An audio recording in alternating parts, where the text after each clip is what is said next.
ल हामी गाउँ आएको बेलामा चाहिँ मान्छे नभए पनि हरेक घर घर पसेर चाहिँ हेर्दैछौँ के गर्ने। त्यो बेला चाहिँ यो घर कति भरिभर थियो, अहिले पुरा सुनसान झारहरू पलाएर यस्तो छ। फेरि पनि हामी मान्छे नभए पनि हामी सबै घर घरमा पस्दैछौँ। साइला बाजेको घर, साइला बाजे बुनुफुको घर, जङ्गियापाको घर।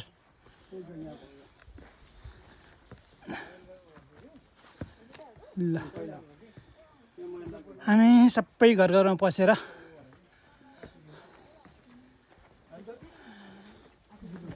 मान्छे नभए पनि हामी सम्पूर्ण घर घरमा पसेर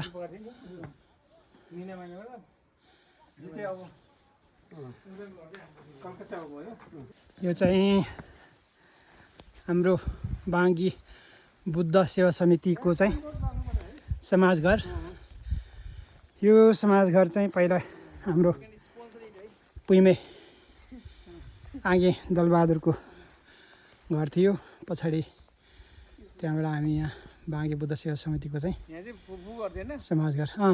बाटोमा नि फुपूको।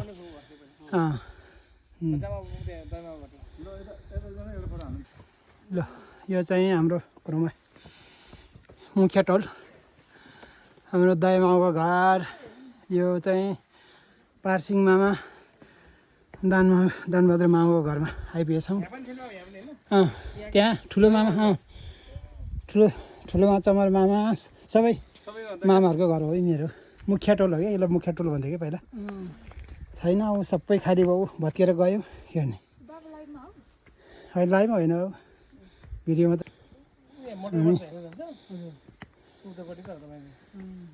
हामी गाउँमा मान्छे नभए पनि हरेक घर घर डुल्दैछौँ, पसेर डुल्दैछौँ। यदि मान्छे भएको भए हामी आशीर्वाद लिन्थ्यौँ, भेटघाट गर्थ्यौँ। तर त्यो चाहिँ यहीँ सम्भव भएन। अहिले पुरै घरहरू खाली छ। रमाइलो लाग्छ यसरी, त्यो भरिभराउ त्यो रमाइलो घरहरू अहिले यसरी पुरै यो खाली हुँदाखेरि उरास पनि लाग्दो रहेछ। फापड र गाउँमा चाहिँ लगाएदेखि गरेदेखि नहुने चाहिँ केही छैन हेर्नु। फापर पनि यति राम्रो छ। यो हाम्रो भागिराम भाइको टनेल। ल हामी अहिले गाउँ डुल्ने क्रममा, भेटघाट गर्ने क्रममा चाहिँ हामी मुख्य टोलबाट त्यार्सो लागिरहेका छौँ।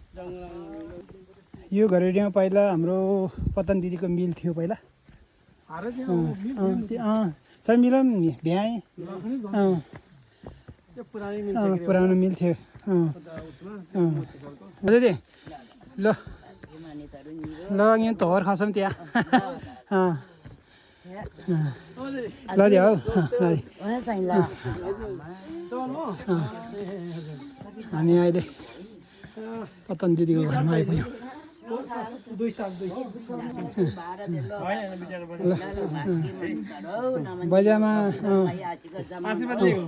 बजामालाई सम्झेको, बजामाको चाहिँ आशीर्वाद दिएको हो कि। यो हाम्रो पुरानो समाजघर। यसमा चाहिँ अहिले हाम्रो बुद्ध मन्दिर, बुद्धको मूर्ति पनि छ। हामी बिहान बेलुका यहाँ पूजा पनि गरिन्छ।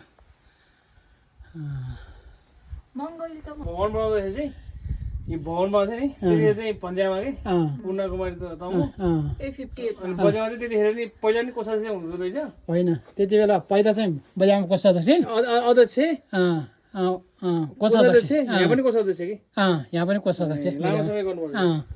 किनभने 39 छ नि त, यहाँ चाहिँ 58 छ नि त, 19 वर्षै गर्नुपर्छ। त्यति बेला त बिचरा नि आमा पार्टी जमाउँदाखेरि त अब बत्ती थिएन, लाइट थिएन।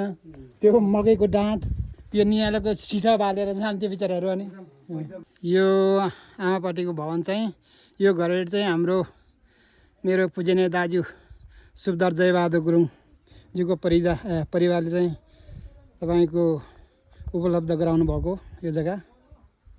हामी घरमा चाहिँ इष्टमित्र भेटघाट गर्ने क्रममा चाहिँ हाम्रो मेरो कागी आप्पा त अहिले स्वर्गमा हुनुहुन्छ। कागी आमा पनि, लालसुमा आमा पनि स्वर्गमा हुनुहुन्छ।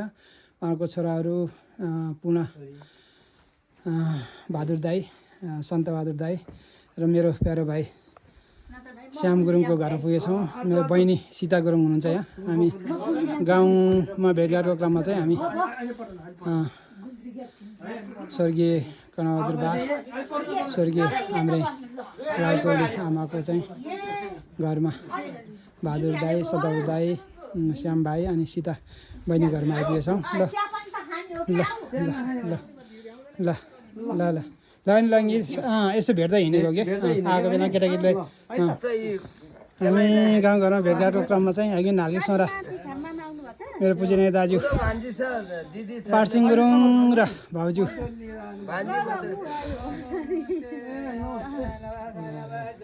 राजकुमारी गुरुङको घरमा आएको छ।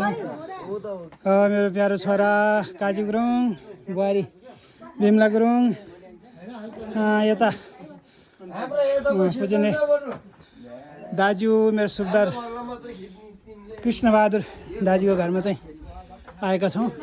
हजुर नमस्ते बाबु, नमस्ते। बाबा र आमा त उतै हुनुहुन्छ कि होइन?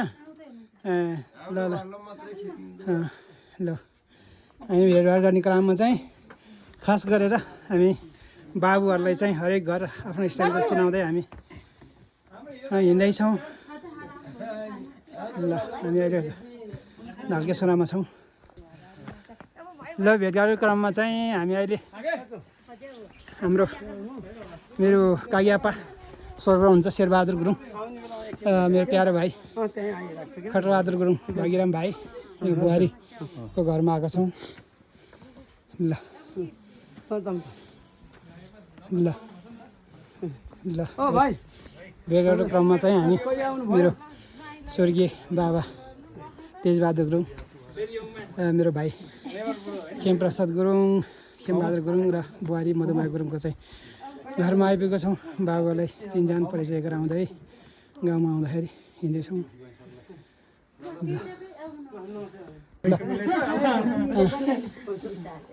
ल अहिले हामी भेटघाटको क्रममा चाहिँ सिरान घर मेरो दाजु नरकाजी गुरुङ अहिले स्वर्ग हुनुहुन्छ, भाउजू राजकुमारी गुरुङ, खास सभा हाम्रो मेरो छोरी प्यारो छोरी गाउँपालिका उपाध्यक्ष देवकुमारी गुरुङजीको घरमा आइपुगेका छौँ। हामी पूजनीय भाउजूलाई पनि भेट्यौँ। बच्चाहरूलाई खास गरेर चाहिँ बच्चाहरूलाई चाहिँ अस्ति झलक्क भेटेँ। अब फेरि त्यो कार्यक्रममा उस भयो कि एकैछिन मात्रै भेट्न, धेरै कुराकानी गर्न पाएन। ठिकै छ कि होइन? ल चल त गाऊ नि फेरि तँलाई ताइए पुरो त है त यहाँ आऊ। ल ल ल ल ल ल भेटघाटकै क्रममा चाहिँ हामी हाम्रो बाको घरमा आइपुगेछौँ फड्केमा। हाम्रो बा नमस्ते आमा। यो चाहिँ भेटघाट गाउँमा आउँदाखेरि भेटघाट सबैसँग चिनजान चाहिँ हाम्रो यो संस्कार संस्कृति हाम्रो बच्चाहरूलाई दिनुपर्छ भनेर हामी हरेक घर घर चाहिँ बाबुहरूलाई डुलाउँदै यहाँ आउँदछौँ। यहाँबाट हामी अब सिलडाँडा सिमसारा हुँदै जाने बाँकी नै छ। अहिले फड्के बाको घरमा पुनवीर बाको घरमा आइपुगेको छौँ। हाम्रो फड्केबाट माथि बाथल डाँडा हुँदै डुबाटो हुँदै भाङजाङ पञ्चासे जाने बाटो यो फुट ट्र्याक। यहाँ तल यो वनभित्रबाट चाहिँ गाडीको बाटो छ। यो माथि चाहिँ फुट ट्र्याक। यहाँबाट चाहिँ हामी हाम्रो लेक हुँदै डुबाटो लाम्पाङ हुँदै भाङज्याङ पञ्चासे पुगिन्छ यो ट्रेक बाटो। यो हाम्रो बाँकी फड्केबाट चाहिँ उकालो बाथल डाँडा जाने बाटो, बाथल डाँडा डोबाटो लाम्पाङ हुँदै भाङज्याङ पञ्चासे पुग्ने यो ट्रेक फुट ट्रेक बाटोमा जाँदैछौँ। ल यस्तो पैयौँ फुलेको यति राम्रो देखिन्छ। विदेशतिर त यसलाई खाइ चेरी भन्छ कि यस्तै पैयौँ जस्तै हुन्छ के अरे। हामी अहिले फड्केदेखि माथि बाथल डाँडाको मुनि चौतारी यो वृक्षारोपणको चौतारीबाट छौँ। यहाँबाट देखिने हाम्रो गाउँको दृश्यहरू। यो डाँडा गाउँ हाम्रो वडा कार्यालय, उता गएर मैदान स्कुल, उता कोट, चित्रवट, हुँदै यो हाम्रो गाउँभन्दा माथिको वृक्षारोपण माथल डाँडा हाम्रो यहाँबाट चाहिँ माछा पुछ्रे अन्नपूर्ण चाहिँ एकदम राम्रो भ्यू देखिन्छ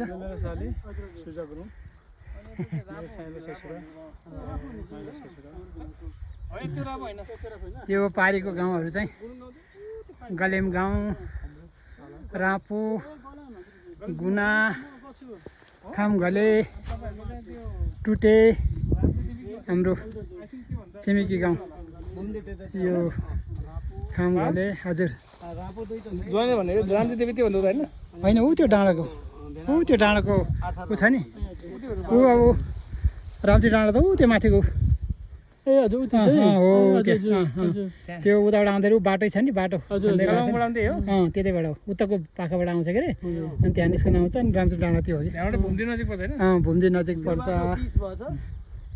फिज त छैन जस यता आउने जतिको छ यस्तो तपाईँ हजुर तर तपाईँको भेना गाउँ त यो होइन कि